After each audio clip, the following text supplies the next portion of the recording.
Can godly leaders sometimes make great mistakes early in life? When preparing us for service, does God often give us unique training along with years of humbling?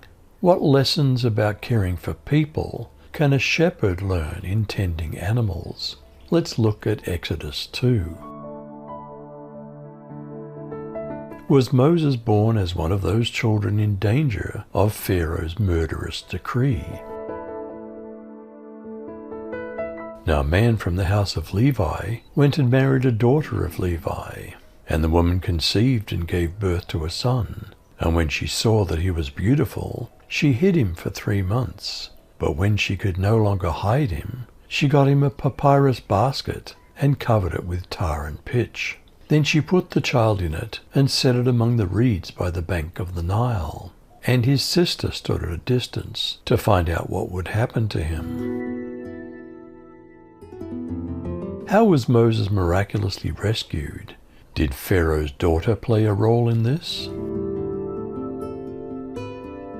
Then Pharaoh's daughter went down to the Nile to bathe, and her attendants were walking along the riverbank. She saw the basket among the reeds, and sent her female slave to get it. She opened it and saw the baby. He was crying, and she felt sorry for him. "This is one of the Hebrew babies," she said. Then his sister asked Pharaoh's daughter, "Shall I go and get one of the Hebrew women to nurse the baby for you?" "Yes, go," she answered. So the girl went and got the baby's mother. Did Pharaoh's daughter make arrangements for Moses to be breastfed? Did Moses then grow up in Pharaoh's household? Was this part of his training that would come in handy much later? Then Pharaoh's daughter said to her, "Take this child away and nurse him for me, and I'll give you your wages." So the woman took the child and nursed him, and the child grew, and she brought him to Pharaoh's daughter, and he became her son. So she called his name Moses, meaning drawn, saying, "Because I drew him out of the water." Did Moses make a huge mistake after he saw how badly his people were being treated?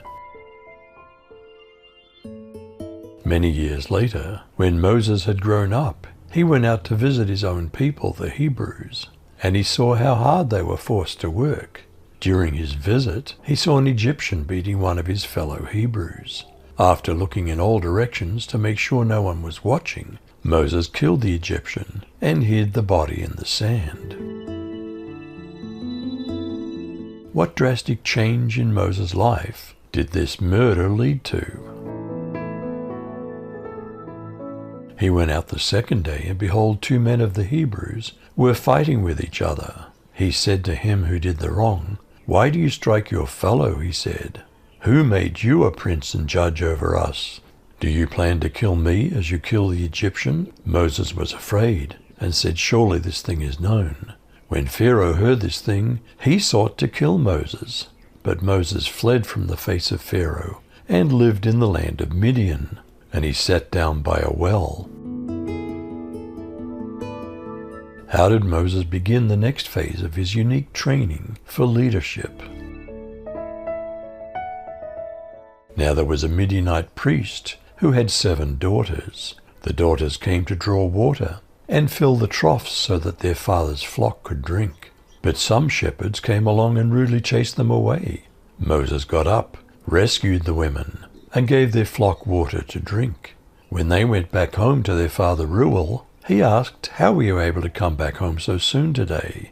They replied, "An Egyptian man rescued us from a bunch of shepherds. Afterward, he even helped us draw water to let the flock drink." What did Jethro ask his daughters? Did Moses eventually marry one of them? He said to his daughters, "Then where is he? Why have you left the man? Call him that he may eat bread." And Moses was content to dwell with the man. And he gave Moses his daughter Zipporah. She gave birth to a son, and he called his name Gershom, meaning foreigner. For he said, "I've been a sojourner in a foreign land." Was God beginning to prepare Moses for the third and greatest stage of his life? After a long time, the king of Egypt died. The Israelites groaned because of their difficult labor, and they cried out, and their cry for help ascended to God because of the difficult labor. So God heard their groaning, and he remembered his covenant with Abraham, Isaac, and Jacob. God saw the Israelites, and he took notice. Can godly leaders sometimes make great mistakes early in life? When preparing us for service, does God often give us unique training, along with years of humbling? What lessons about caring for people can a shepherd learn in tending animals? You decide.